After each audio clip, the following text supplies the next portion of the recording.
皆さんこんにちは、金八でございます。今日はですね、雷門の前まで来ております浅草ですね。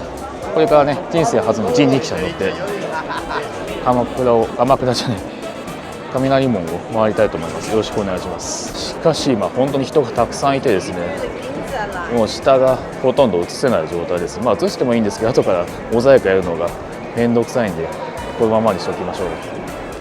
でこれから乗る人力車なんですけども、恵比寿屋さんっていうところで一番リーズナブルなプランであれば4000円1人ですね。で30分で9000円で、私が今回使うのは60分の1万6000円ですね。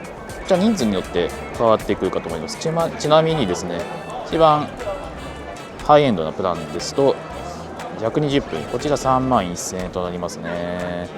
かなりがっつり回れるかと思います。で雷門の前ですね、さまざまな人力車の会社がいらっしゃるんですけれども、その中でも恵比寿屋さんは一番右の方ですね。電話が来ました。出ましょう。はい、ちなみに私ですね、予約してます。予約の15分前ぐらいにこうして電話がかかってくるわけですね。変更ありませんか、大丈夫ですかっていう風に。なのでね、ちゃんと返事しましたので、これから人力車に乗っていきたいと思います。この辺だそうですが、ブレちゃった。はい、ちなみに待ち合わせ場所に向かいますと、こうしてね、呼び込みを行っている恵比寿屋さんが待機しているわけですね。と思ったらこちらに料金表が書いてありますね。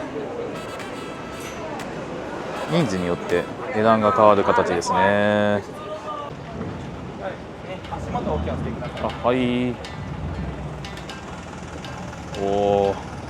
かなり豪華な感じですね。それでは正面からです。お越しください。はい。で真ん中踏み台が1、2の3上まで。はい。1、2、3。お願いします。はい、不思議な感覚ですね。は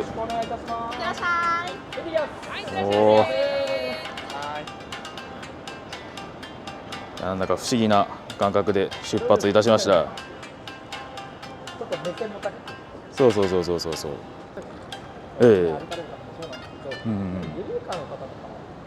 椅子の方もご利用できる。車椅子も後ろに積んでいけたり、足の不自由な方は乗降者の使い方。そうするといつも見てる目線からぐっと上の方に非日常を味わっていただけるっていうのがまさに非日常ですね。まさに非日常です。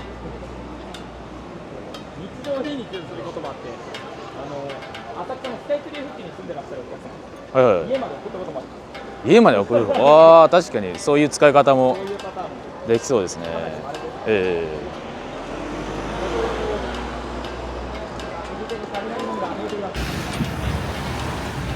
雷も見えてきました。人力車からの雷。そう、人力車からの上から眺める感じ。仲間です。仲間ですね。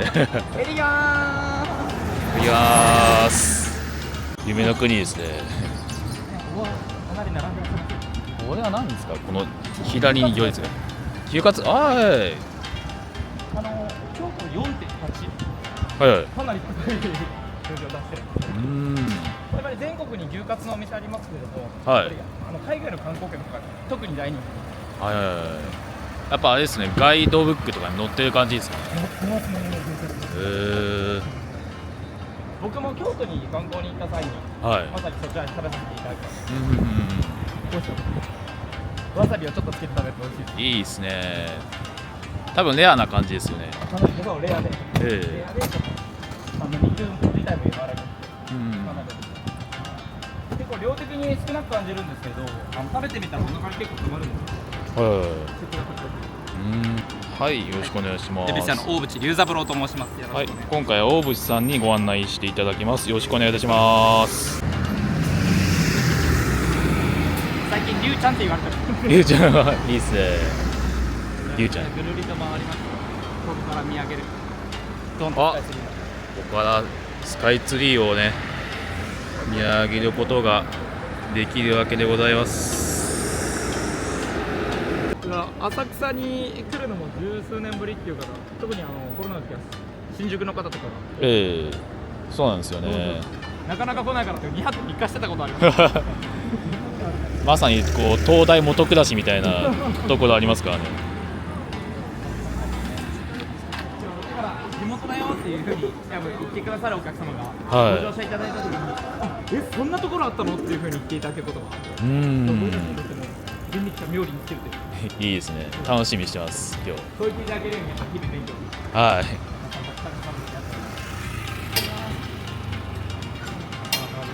この通りがオレンジ通りという通りです。オレンジ通り、はいはいはい。オレンジ色になって確かにこうめちゃくちゃオレンジですね。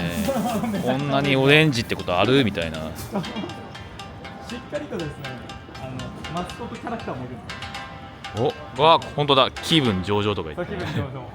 彼の名前はオレンテと言います。いいですね。見ていただけるとですね、右手の角っこの方にこんな感じでベッカーさん。いわゆる亀の甲羅を使ったアクセサリーなの。あれお土産屋みたいなそうです感じですね。僕もちょっとまだまだ若い手出したことないんですけど。高そうですね。そうなかなか。やっぱりハンドメイド。ええ職人さんが手でね作られているものが多いので、うんその手の形をしたマスコットキャラクターがオレンジという意味でそういう関係なんですね。これべっこうなんですね。そうです。わあ、オレンジのべっこうってことか。はいはいはいはい。合点がいきました。本日は何てお呼びすれば？はい。今日は何てお呼びすれば？ああ、今日は金パミさんでお願いします。金パミ何か略したかあるんだ。いや、言葉に意味はないんですよ。そう。適当な4文字を。たまたま取られた4文字。はい、適当な4文字を。そういうの大好きです。ありがとうございます。あと検索して自分しか出ないようにしたかったですね。それすごいですね、確かに。そうなんですよ。大渕龍三郎って言って龍三郎を検索して僕しか出ないようにちょっとなりたいなと思います。いいですね。もうトップに出しましょう。ありがとうございます。ぜひぜひ、金パミさんの力で。ありがとうございます。頑張りますこん。な感じで、どこかで使われております。どっかで使う。まあ自分もどっかで使うんで、おあいこでしょう。どっかっつっても自分のチャンネルしかないんですけどね。海外の方とか本当に気軽にっていうかもうばったりやった瞬間にパシャーっと来る方が多いので、たまにインスタグラムで自分の写真とかを写してることありますか？ああ、そうなんですね。いつの間にか映ってるみたいな。僕たち肖像権フリーなんでもういくらでも使ってください。自分もフリー素材なんで。せっかくなんで1枚目のお写真撮らせていただきます。はい。有名人の手形が。スターの手形。ああ、そこにね。はい。いろいろありますね。340を超える方々の手形が。いっぱいある。初めては美空ひばりさんからああ、すごい。始まった。じゃあちょっと僕は世代的に分かるうん世代の方ですね。そう浅草、そして上のとか台東区にゆかりのある芸能人の方々の手形があります。お写真を。よし、いいですね。いいですね。そのガスコード。おお。行きましょう。いいです。よかったら金パビさんの手形もこうやって見せていただけたら。はい。ありがとうございます。ありがとうございます。人力車のお兄さん、特に写真もかなり力を入れているので、よかったら途中で写真もいつか撮れるタイミングがありましたら。ありがとうございます。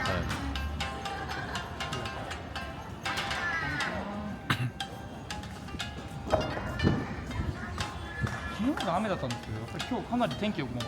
自分晴れ男なんですよ。晴れ男なんですか、金髪さん。ちょっとやりすぎちゃいましたね。旅行行かず一年中東京にいていただければ。雨が降ったら、あの人旅行してんのかなって思ってもらって。ありがとうございます。金パミさん VS 松岡修造さん。松岡修。いやでも彼には勝てないですね。本当ですか。まだまだ。でも将来的にやっぱその位置に行きたい。行きたいですね。ありがとうございます。行ってきます。ありがとうございます。ありがとうございます。行ってきます。行ってきます。ありがとうございます。行ってまいります。だからこれは僕浅草の特に一番好きなとこ。いろんなご飯食べて新しいものもどんどん出てくるんですよ。トレンドのものであって。結構距離が近いというか。やっぱり浅草を支えてるのは特に食べ物の美味しさ。それよりやっぱ人である。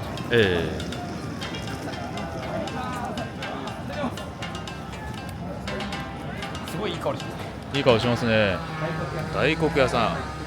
めちゃくちゃここも並んでますね。130年以上やってすごっ、老舗すぎでしょ。もともとは天ぷら屋さんではなくて、蕎麦屋さんのつけてる天ぷらが大好物天ぷらになってる。そしてこの通りには天ぷら、そしてうなぎ、もみ、お寿司、ラーメン、ありとあり。もうありとあらゆる日本の食い物がここに集まっているわけですね。これ1日で回りきれないですね。お腹いっぱいになっちゃう。おお。やっぱり遠方の方ですね。浅草初めて来ました。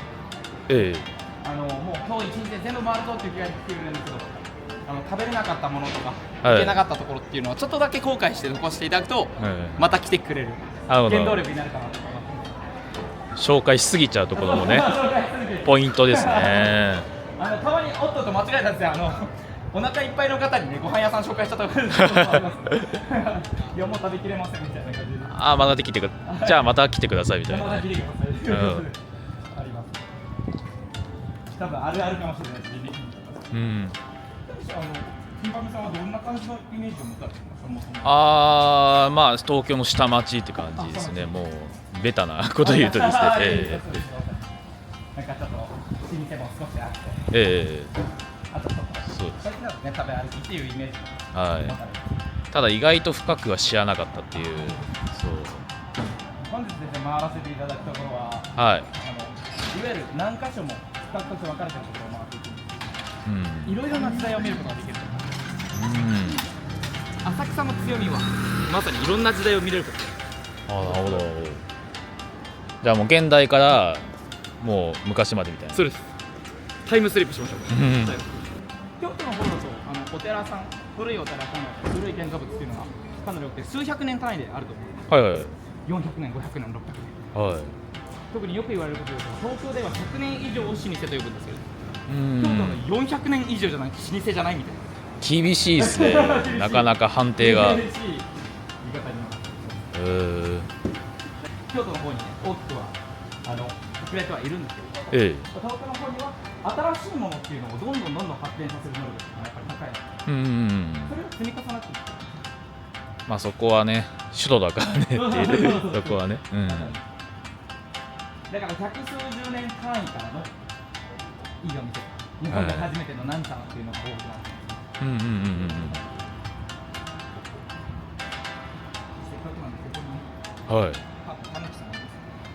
たぬきさんがね、シルバーたぬきが。これたぬきをお腹撫でていただけたら。なで。そう、これは特に服とかたぬきが。もっと運良くなっちゃうよ。もうすでにめちゃくちゃいい運いいのに。特にたぬきは出世にもご利益あると言われます。すごいですね。頼り抜きんでていくと。他より抜きんでて。じゃあこれでチャンネルも登録者爆増ですわ。うなぎ登り。うなぎ登りで。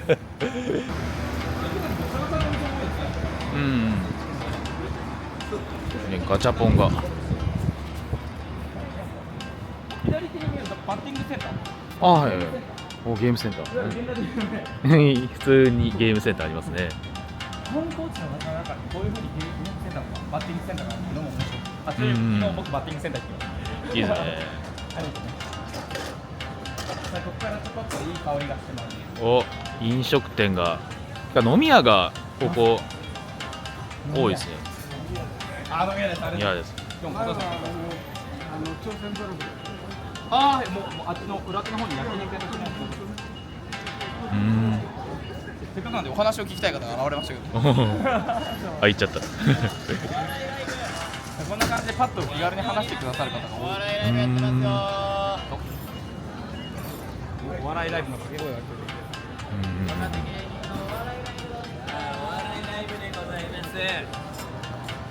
右手の方にこうやって風に飲み屋さん、いわゆるよくですね、ホッピー通りと呼ばれるところ。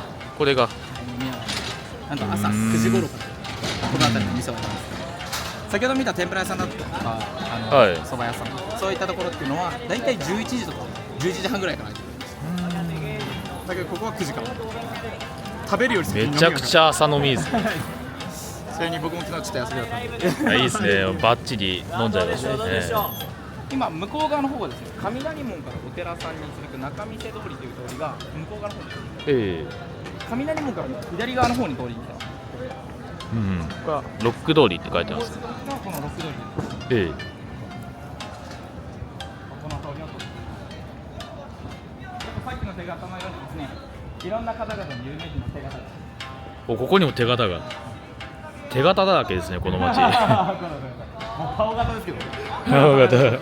もう顔がありますね。おお。その中で特に見てほしいのがこの予約済み。予約済み。ほうほうほうほうほう。これは一体。浅草を代表する芸人さんなんです。うん。最近だと映画監督もずっとやられてて、はい。首っていう映画を最近だと。首。戦国時代の織田信長のその時代を、ね、はい。撮った監督の方で、それがアウトレイジとかでも有名ですよ。あとで見てないです。アウトレイジも。ああ、たけし。たけしさん、まさに北野武さんが入る部分ですね。ああ、そういうこと。はい、予約済みに。そう予約済み。実はもうずっと前から打診がまして入ってください、入ってくださいっていうふうに言われてるんですけども、実はずっと断りすぎて、あ、そうなんです。自分が死んだ時に入れてくれた。ああ、そういうこと。そうです。あ、だから予約済みなんです。そう予約済みなんです。あ見ていただきたいのが、あちらの方にこの白黒の方、深見千三郎という方です。あ。はいはいはい。これがいわゆる浅草でたけしさんが初めて芸人を志すきっかけになった方なんです。あ、そうなんですね。そうそう、いわゆる師匠のような存在。大師匠じゃないですか。だけどそんな師匠に自分はまだ肩を並べることができない。はい。だから自分が死んだ時に入れてくれっていうふうに入れてるたけしさんなんです。だからもう義理とか人情の塊の表れなんです。すごいですね。そんな背景があったとは。ちなみにこの2人の物語が浅草キッドというネットフリックスで映画として公開されてます。いいですね。しっかりとネットフリックスを出していく。別に何も受け取ってませんね。そこだけは。僕もいろいろ登録はしておりますけども。そのたけしさんが初めて芸人を志すきっかけになった場所がまさにこの左手の建物です。すごい重要な場所ですね。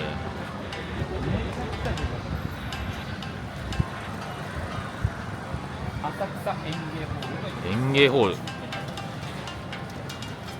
ょっと上りがたくさん通ってます。はい。わかるかな。落語の演目。落語。落語って聞いたことありますか？ああ、でも何回か実はあって、旅行先でなんか温泉落語みたいなのを温泉落語やってるとこがあったんですよ。そうそう。それは少人数でっていう形なんですか？いやでも普通に会場があって真ん中に温泉があってその奥側でこう落語をやるみたいな。その温泉落語、ちなみにどちらかお聞きしてもいいですか？ちょっと草津です。草津の方で。はい。草津温泉ですね。草津温泉で温泉落語が聞けると。はい。それでなんかあれですよね。温泉っていう名目が作れるからちょっと落語っていう壁もね。そうそう。落語ってちょっと難しいイメージがやっぱり強いので。はい。その障壁をすごい分かりやすくやってくれたんですよ。じゃあ結構もう落語に対しては何かマイナスなイメージというか難しそうなイメージ全くないですね。落語というかお話、話し家の方々とか、ちょっとここも僕も行かせていただいたことがあるんですけど、若い自分、本当に若い世代でもかなり笑って出てくることがある落語。ちょっと今演芸ホールでもした方にしてナイツさんだったりとかねずっちさんとかも出演されて、あ、そうなんですね。見ていただけると分かりやすい色の違いがあります。赤と黒がありますけど、はいはい。黒いのが耳で楽しむんです。耳で話。はいはいはいはい。漫談だったり。そして赤いのは目で見て楽しむ。ああ、なるほどね。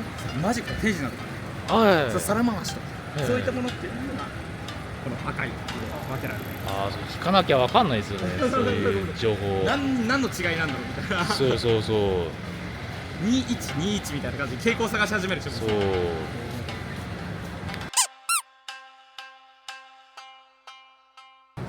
満響の理事になる。でもかなりトップの方で。さっきの写真とかで渥美清さん、いわゆるトラさん、皆さんがご存知いらっしゃる。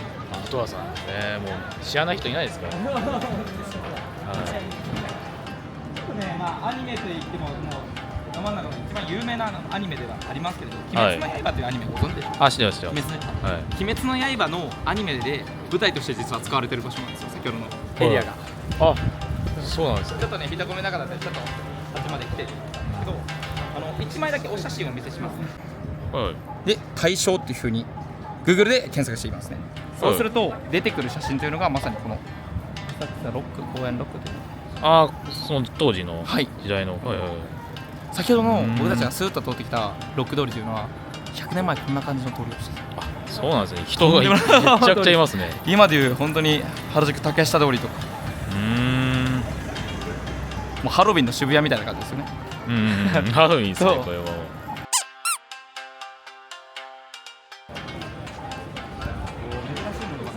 なんか向こうから青森の弘前交流ということで向かってきますね。ねぷたがこのカラフルなドラゴンが。金パミさん、あれですね、晴れ男とかだけじゃなくて、そういうラッキーとか運慶は持ってらっしゃるんですね。あ、もう運は良すぎてビビりますね、自分でも。運とやりますね。やってほしい。はい。浅草寺のおみくじ。あ、やってみます。浅草寺のおみくじ、実は3割近くは今日が出るというふうに言われてる。あ、本当ですか。はい。でもそういうの今日引くんですよ。あ今日引きつつラッキーが起こるんですよ。あー、なるほど。関係ねえみたいな感じで、そういうパターンですね。ちなみにそれはもう完全になんか振りがしっかりできてるからこその運が持ってるんです。そうそうそうそう。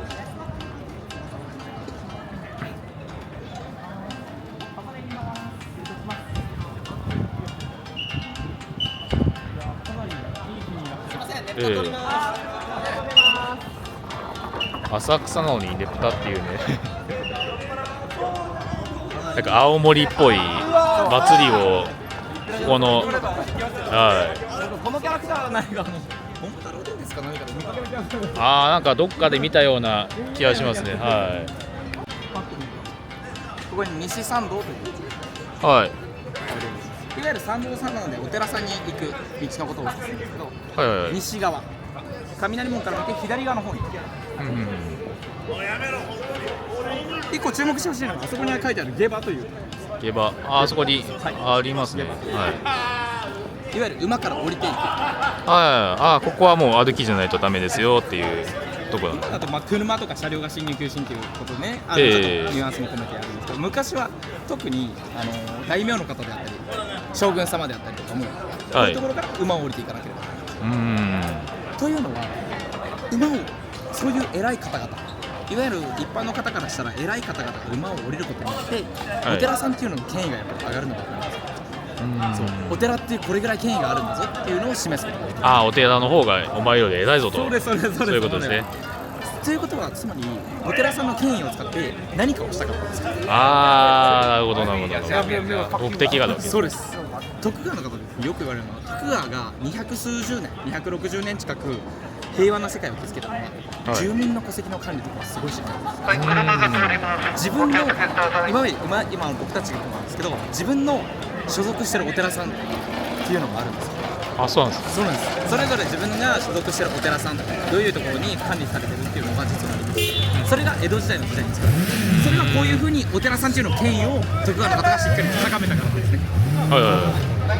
で、特にこのゲームで面白いのはですね、将軍とか大名がここから馬を降りていくと、召使いの人がここで待ってるわけですよ。もう馬みたいな扱いになってる。そういうこと。まだかな止めておくわけですね。どっかの何個かの家のね、藩の方々の召使いここで固まると上司の話をし始めるわけですよ。いや、うちの上司はな、あいつマジ消えねえからみたいなことを言うわけですね。本当にもうなんかすぐ手は出すしみたいな。そう。でもうちの上司は結構優しくて、俺たちもなんかたまにお菓子とかねくれたり、いい上司だけどなみたいな。いいな、交換してくんねえかなみたいなそういうことを言うわけですね。そういうことを下馬の場所で話したから、下馬での評価で下馬評ってことがそうなんですね。話の中で、日本で最初の遊園地っていう話が出てた。それがまさにこの花屋。まさにこの花屋敷、めちゃくちゃ囲まれてますね。コンクリートジャングル。コンクリートジャングルの中に遊園地。遊園地が閉じ込められている。昔僕が人生始めたぐらいの頃7年ほどぐらい前はい。日本で一番小さい観覧車っていうのもあるし、あ、そうなんです。コンクリートジャグで固まれるので固まれるだけで景色なんて楽しめない。楽しめないですよね。ああ、壁だ壁だってなっちゃうけど。高さなんと 3.5 メートル。やば。花屋敷の建物すら越えられなかった。でもワンチャンこうそれぐらいの身長のやつがバキに出てきそうな気が出てきそうな気がしますよね。ピクルとかそれぐらいありますからね。そうそうそうそうそうそう。バキお好きですか？バキ大好きですね。今日バキの話で終わってもいい？ですよ。バキコラボしてましたね。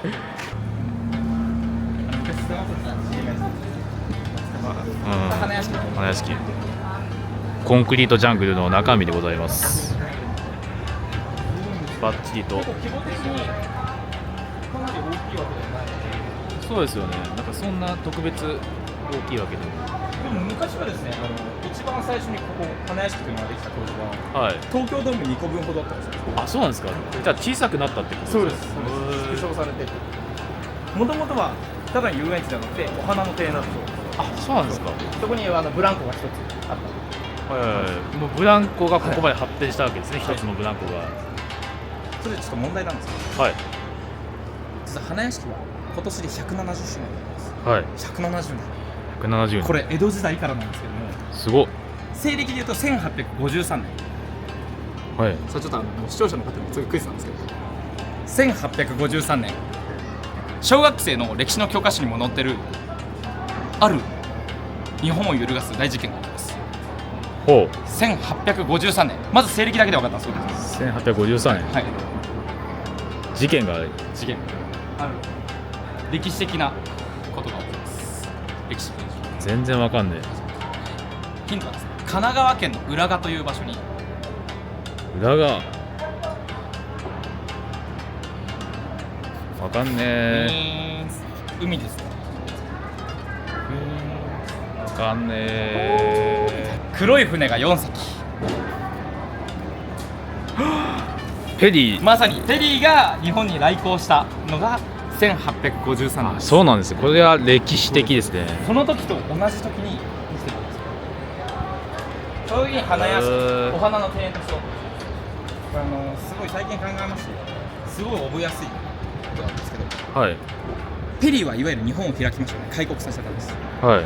ペリーが日本を開いた時に浅草でお花が開いてたっていうふうに思うと、ああ、まさになる花屋敷ができたのがその時。同じなんですね。そうですね。歴史だいぶ深いですよ。だいぶ深いです。深すぎ。その後にですね、いろんな人々に楽しんでいただきたいことということで、動物も抱えるようになってきて、いわゆる動物園のようになる。へえ。そしてその動物園抱えてる時に戦争がいっぱいありまして、はその動物たちっていうのもね、ちょっと狙われる対象になってしまうので、ちょっと薬で殺そう動物園をちょっと約束。い。それは悲しい出来事でございますね。えそして戦争の後にですね、動物園としてではなく遊園地として復活を果たした。え。で最初からのイメージもとってお花屋敷が花屋敷という名前。うんうんうん。だからお化け屋敷にはたまに動物の幽霊が出るって言われるのもちょっと納得ですね。あ、それは出ますわ。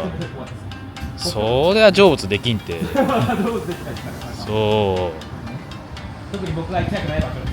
う。行きたくない。高いものとですね、触れないものはちょっとああ、それはね、力で干渉できないですからね。幽霊とかはちょっと苦手。はいはいはい。そういう系のパワータイプはね。パワータイ特に面白いなと思うエリア、いわプ。はい。ゆる裏浅草と呼ばれるエリ裏浅草、なんか興味がそそりますね。えア。やばいところではないです。それは改め断ってください。はい。おお、ちょっと今アストンマーティンのですね、車が通ります。おお。ああ、もうどんどん来ますね、アストンマーティンの車が。すごいすごいすごいすごいすごい。アストンマーティンでですね、なんか今日はまさにアストンマーティンのイベントがあるんですよ。あ、そうなんですか。おお。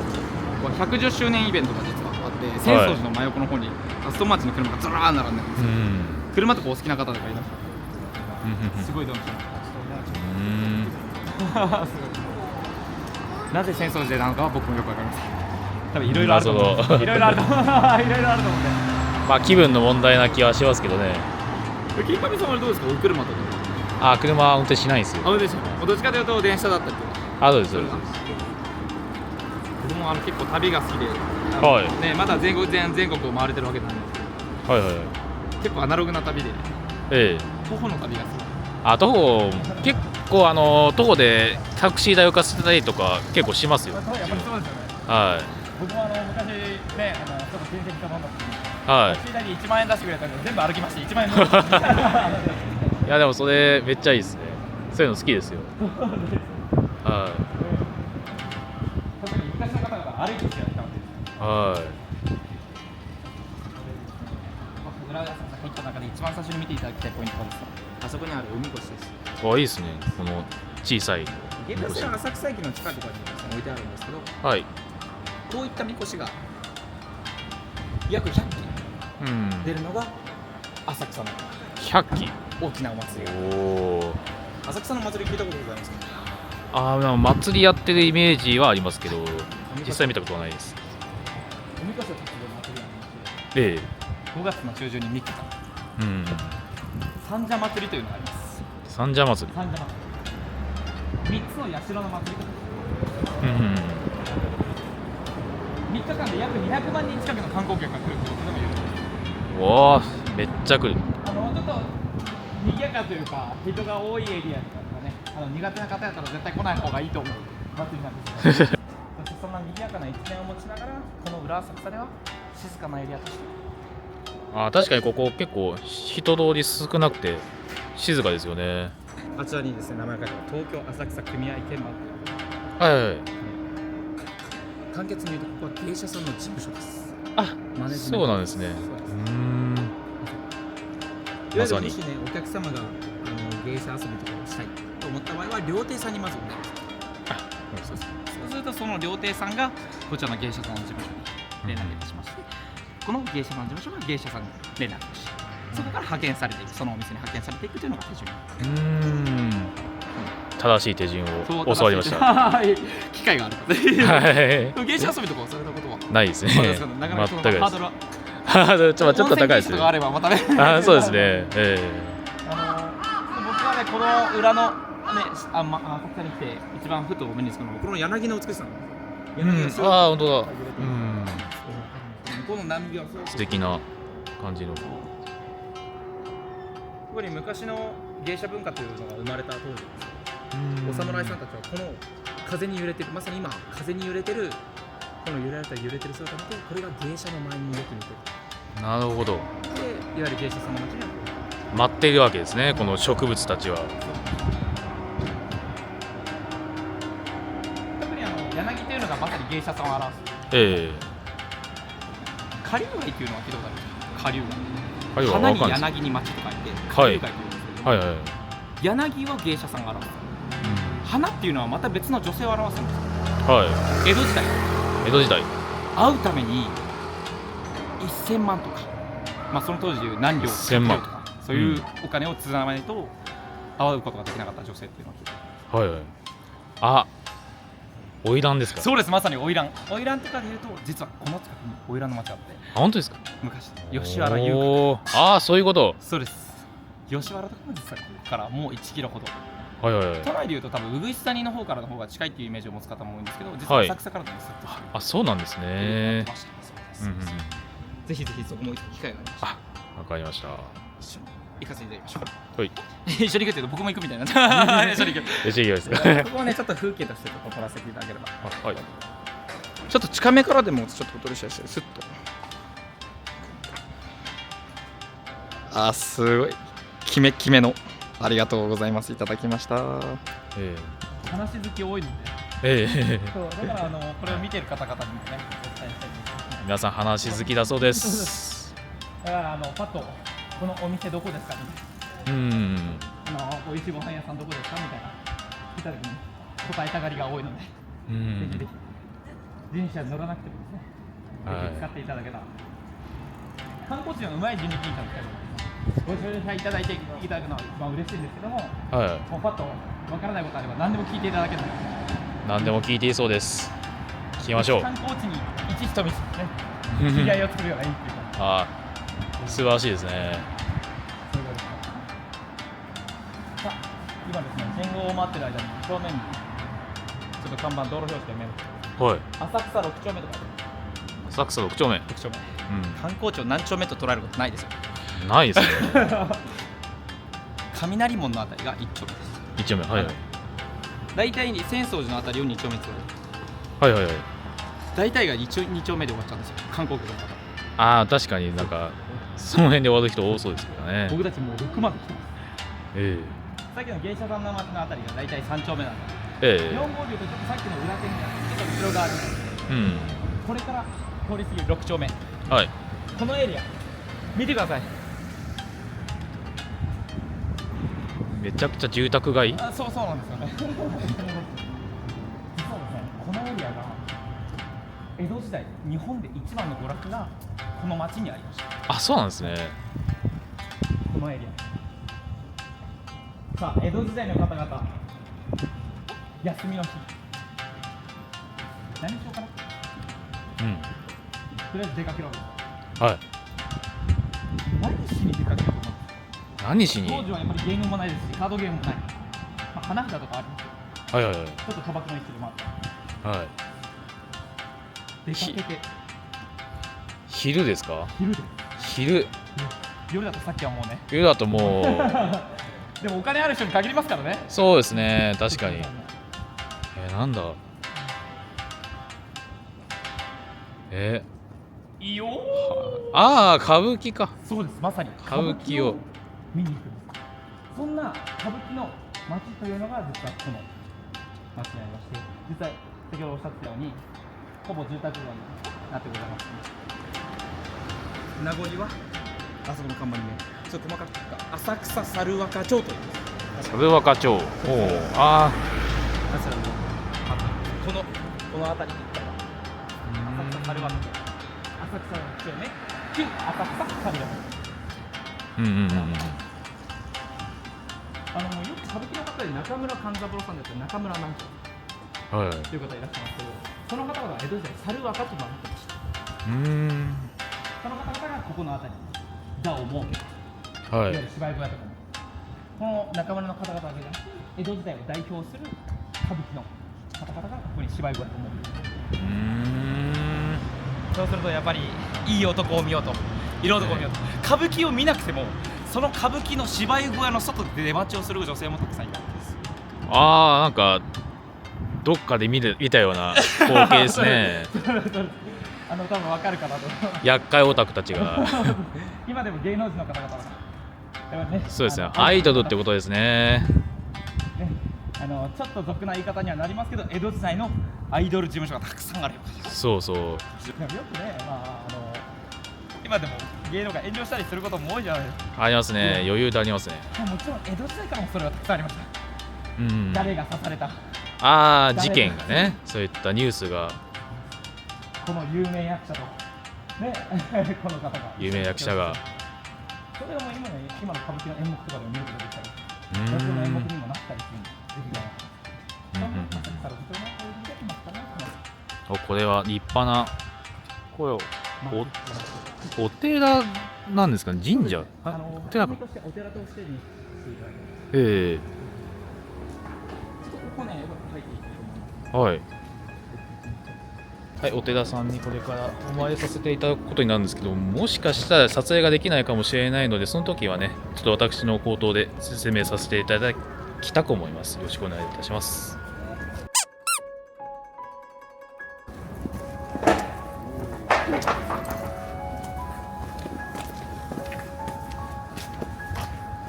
賑やかな観光地は浅草の中でかなり静かな雰囲気というのは長く止まっている場所です。なんか確かにめっちゃ静かですね。観光地化しないのはやっぱりわかりますね。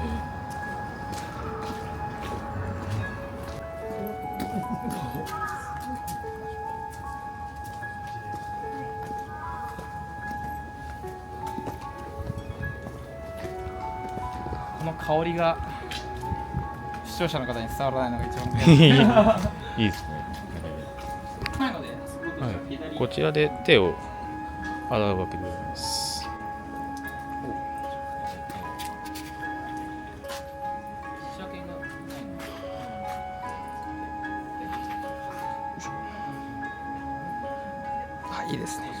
神社のイメージ。そうです、神社なんです。で、あちらの方にも舞殿があったりします。でも先ほど僕も言いました、お寺さんであると。で、ちょっとここを登ってった際にですね、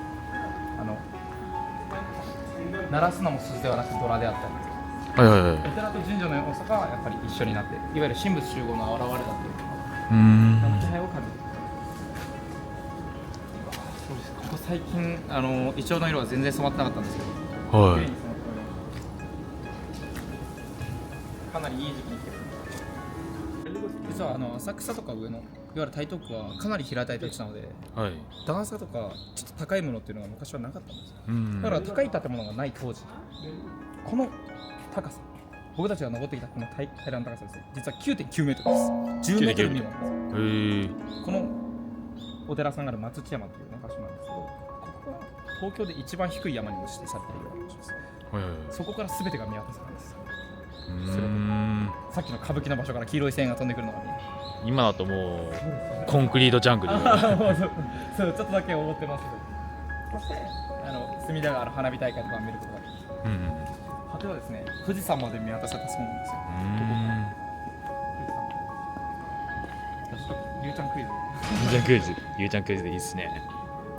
好きすぎて。はい。36枚。36箇所ですね。富士山の絵を描いた画家の方が。はい。富岳36。ああ、なんか聞いたことある。波の絵ご存知ですか？ああ、知ってます。あとよかったらつけて、ドーンつけてたしですね。波の絵にも富士山が描かれてるんです。はい。画家ってどなたかご存知ですか？なんだっけ。葛飾北斎という。初めて触手を描いたみたいな。そうです。もう晩年の頃に晩年のその方って実はこのお寺さんの裏手の土地で亡くなられてるんですよ。終焉の地を迎えられてるっていう。そうだったんですね。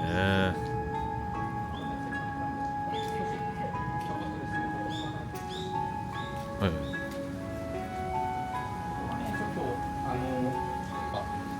い。映像では逆にカットしていただきたいぐらいの場所で、これはもう生で見る方が圧倒的に綺麗だな。ちょうど手入れがされて少し敷いてます。だから声も出てるんですよ。実はここからパッと見上げるとスカイツリーが見えるんですよ。すごい。そう、この今一瞬感じたギャップをぜひ生で体験していただければなと。すごい。金髪さんに出世にも絞り合ったので。首のところにスッとですね、こう線が入ってまして、首と胴体が分かれてるの分かりますね。分かれてますね。で、首の部分だけが実は地面からポーンと上抜けてたらしいです。あ、そうだったんですね。胴体は後で作ったらしいんですよ。だから地面から頭一つ抜きん出てるように見える。帽子を外してくださる、かぶり物を外してくださる方。ここにでっかいスカイツリーが。それでもね、一本動画作ってもいいですね。そうですよね。考えてらっしゃるんですか？そうですね。できれば平日に撮りに行きたいなっていう。ちょっとその信号を左にパッと曲がると、はい。スカイツリーの綺麗なスポットがありますので、そこです。ちょっとお写真を。あ、了解です。東参道っていうのかね、看板で見た。先ほど僕たちが見たのが西参道。西参道。はい。でこちらは東参道。東参道。で最後に雷門の方に登ると雷門の裏側とその一周したい感じ。先ほどの松千山商店、あそこのお寺さんが浅草7丁目です。あ、さっきのが7丁目なんですね。浅草は1から7丁目まで。全部回ったわけですね。バッチリです。いや、こういうちょっと裏を知ると表の良さっていうのもやっぱりまた際立ってきますし。あ、確かに確かに。なんかよくありますよね。ギャップ萌えという僕よく表現するんですけど、ヤンキーが子猫を拾ったらギャップまでキュンとするみたいなのあるじゃないですか。はいはいはい。その部分の知らない一面っていうのを見ると、そのもう片方の良さというか、その人自体の良さを知るという。だから浅草の賑やかだけだとやっぱ疲れてしまうんですけど、裏のこの静かな様子を知ると。確かに。この二面性がいいですね。この陰と陽の絡み合いのね、白と黒、陰と陽、何でもそうですけど、それが一番好きなんです。こちらにスカイツリーがデカデカとございますね。都内の方としてはちょっと基礎中の基礎問題なので、スカイツリー何メートルですか？もうそれは武蔵ですね。634。ちなみになぜ武蔵なぜバキを読んでる方だと宮本武蔵があるのね長くなってしまうんですけど、東京は江戸時代武蔵の国という島根県であれば出雲の国だったり、三重県であったり伊勢の国であったり、ありがとうございます。いってらっしゃいませ。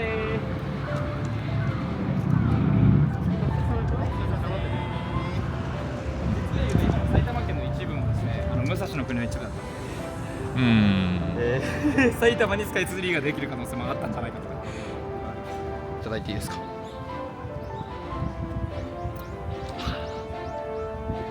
りがとうございま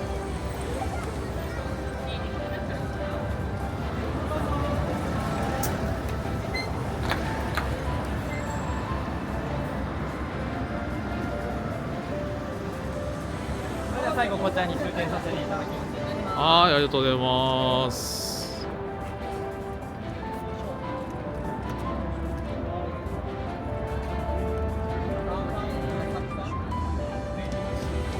ゆっくり下ろします。はい。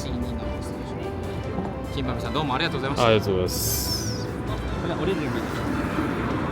今回こちらの大渕さんに、ご案内していただきました。本当にありがとうございます。いやこちらこそありがとうございました。これからもね、グルメとか食べていきますのでよろしくお願いいたします。では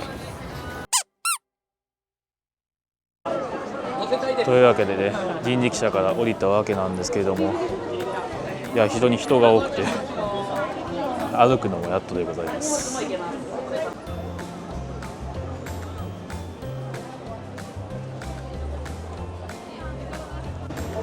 でやっぱ人力車やっぱりすごい良かったですよ。やっぱり混んでる時期とかね、人混みを避けて通れますのでね、しかも本当に丁寧に案内してくださるので、本当にこう浅草とか他にもね拠点がいくつかあるそうなのでね、積極的に利用してみるのもいいんじゃないでしょうか。はい、で今回いただくのはこちらの吉上ですね。こちらでね洋食をいただこうと思います。かなり大人気のお店ですね。ちなみに先に名前を変えてですね、他のところに行ってもいいという形ですね。後からね戻ってくればいいというわけでございます。ちなみにね50分待ちなので、ね、かなり待つということで、その間に他のところに回っていきましょう。ちなみにさっき結構人力車であの辺は結構回ってしまったので、どうしようかな。なんかカフェとかあればそこで待ってはいいんじゃないかなと思うんですけども、ゆっくりしたいですね。観光のシスとはここになってきてしまうのですが、サンマルクカフェが近くて便利そうなので、ここで時間潰してみましょうか。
いやー、吉上非常に美味しかったです。やはりね、有名なお店ですからね、それは流行ってるわけです。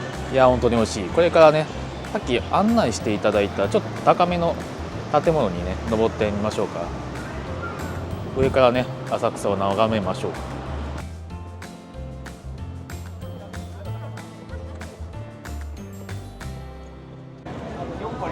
はい、こちらの建物でございますね。こちらね、一番上に無料で行くことができるみたいなんで、早速行きましょうか。はい、最上階までやってきたんですけど、すごいいい景色ですね。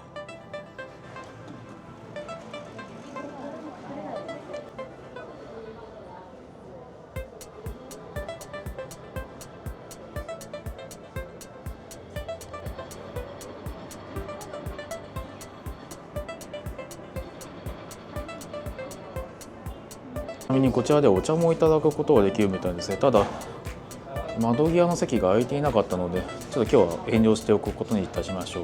今度ね、空いてる日に来ればね、景色を見ながらお茶もできるはずです。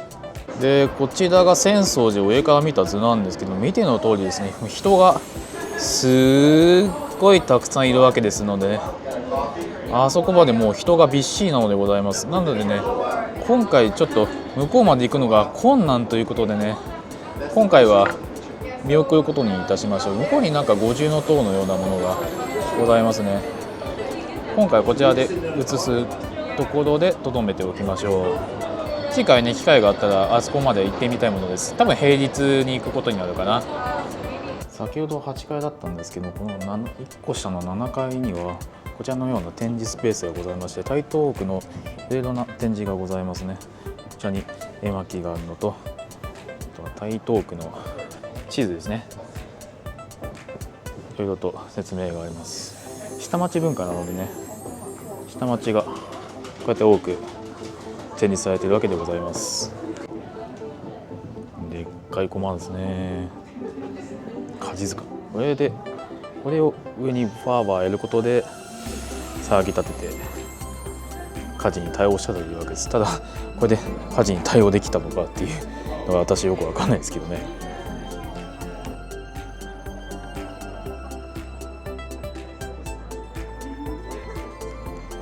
で、こちらに名所とか、これは株食べのカゴかな。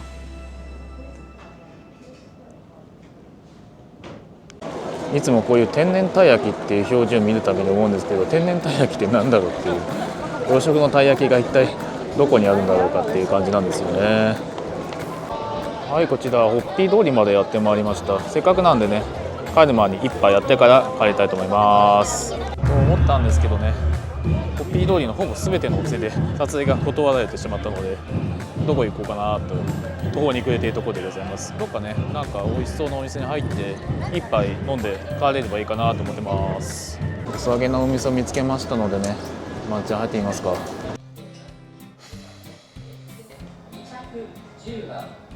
白州ハイボールいただきます。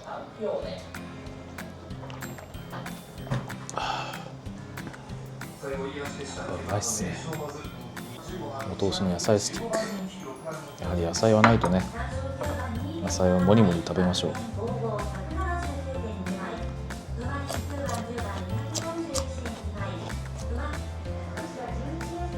串焼き8本盛りいただきましょう。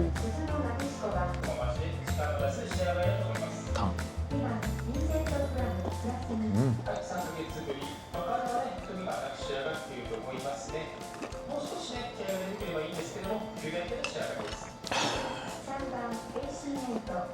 じゃあレバー。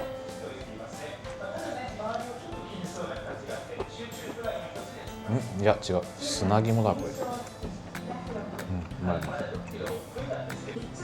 見た感じこれはハツかな。違うな。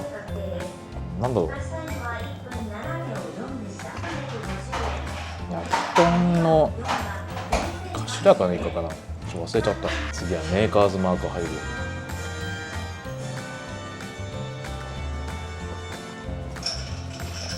バーボン結構泡立つんですよね。鶏皮。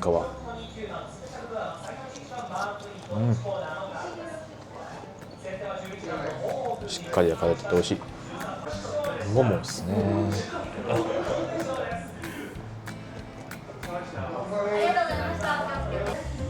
ネギマン。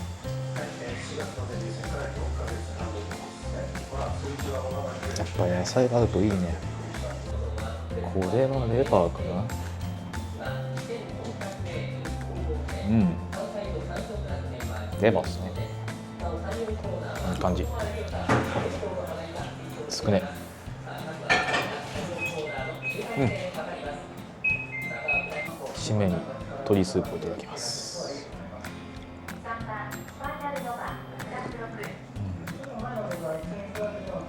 いい感じですね。